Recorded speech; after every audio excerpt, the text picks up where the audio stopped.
Qu'est-ce que l'ubérisation? Moi je sais, c'est un monde avec des Uber de partout? Mais non mon fils, l'ubérisation est un terme apparu en 2014. Il provient de l'entreprise Uber qui a généralisé à l'échelle planétaire un service de voiture avec chauffeur. Donc l'ubérisation c'est le fait qu'on ait tous une voiture avec chauffeur?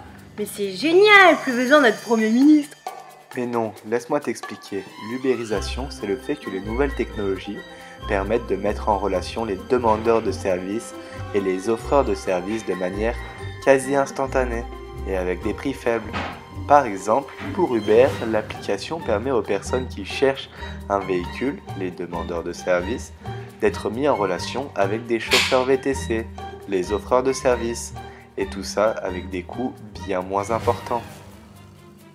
Mais l'ubérisation n'est pas propre au transport, cela s'applique dans tous les domaines, bâtiments travaux, conciergerie, éducation, financement, nourriture, immobilier, location de biens, logistique, marketing, la mode, politique, santé, services juridiques, transport et voyage.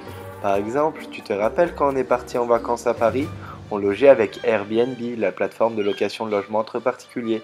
Ou quand le vendredi soir on se fait livrer un bon repas, c'est avec Deliveroo, le service de livraison à vélo pour restaurant.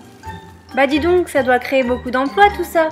C'est pas si simple que ça mon garçon. Bien sûr, l'ubérisation crée beaucoup d'emplois, mais malheureusement ça en détruit aussi certains.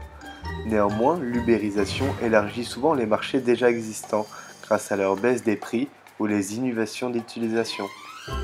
Mais si ça en crée plus que ça en détruit, c'est bien pour l'économie, non? L'ubérisation, cela peut être bien, mais cette économie n'est pas encore bien maîtrisée.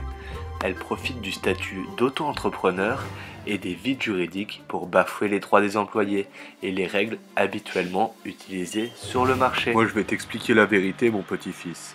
Par exemple, les taxis doivent acheter des licences qui peuvent parfois coûter plusieurs centaines de milliers d'euros. Les Uber n'en ont pas besoin. Les hôtels doivent payer la TVA et être aux normes handicapées, pas Airbnb. De plus, n'étant pas salariés, les métiers ubérisés ne sont pas soumis au code du travail. Pas de SMIC, pas de 35 heures, pas de congés payés, pas de cotisation retraite ou encore pas de protection sociale.